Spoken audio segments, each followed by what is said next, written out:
ഓണമല്ലേ അപ്പോൾ ഒന്ന് ഒരുങ്ങിയാലോ. ഇതാണ് ഔട്ട്ഫിറ്റ്. അപ്പോൾ ഈ ബ്ലൗസിൻ്റെ വർക്ക് ചെയ്തേക്കുന്നത് ഞാൻ തന്നെയാണ് കേട്ടോ. അപ്പോൾ സ്വന്തമായി വർക്ക് ചെയ്ത ബ്ലൗസാണ് നമ്മളിന്ന് ഇടാൻ വേണ്ടിയിട്ട് പോകുന്നത്.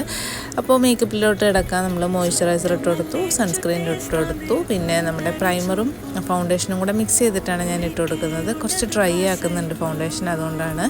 പിന്നെ നമ്മൾ ഐബ്രോസ് ഒന്ന് ഫില്ല് ചെയ്ത് കൊടുത്തു, പിന്നെ കുറച്ച് ഐ ഷാഡോ ഇട്ട് കൊടുത്തു, പിന്നെ നമ്മൾ ഐലാഷസ് ഒന്ന് കേൾ ചെയ്ത് കൊടുത്തു. പിന്നെ മസ്കാര വന്നിട്ട് ഞാൻ എപ്പോഴും ഒരു പേപ്പർ വെച്ചിട്ടാണ് ഇടുന്നത്. അപ്പോൾ കുറച്ചും കൂടെ വോളിയം തോന്നാറുണ്ട് നമ്മുടെ ഐലാഷസ്.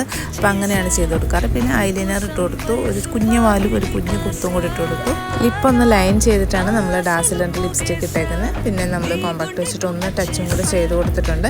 മുടി ഒന്ന് ചുമ്മാ കെട്ടുന്നേ ഉള്ളൂ, ഒരു ടിക് ടാക്ക് വെച്ചിട്ട് ചുമ്മാ കെട്ടിയിട്ടുള്ളൂ. പിന്നെ ഒരു ജിമിക്ക ഇട്ട് കൊടുത്തു, ഒരു വലിയക്കാട്ട മാലയും കൂടി ഇട്ട് കൊടുത്തു, ഒരു വളയും പിന്നെ വാച്ചും കൂടി ഇട്ടു. അപ്പോൾ ഫുൾ സെറ്റായി. അപ്പോൾ ഇത്രയേ ഉള്ളൂ ഇന്നത്തെ ഒരുക്കം. അപ്പോൾ ഇനി സദ്യ വെച്ചിട്ടാണ് കേട്ടോ.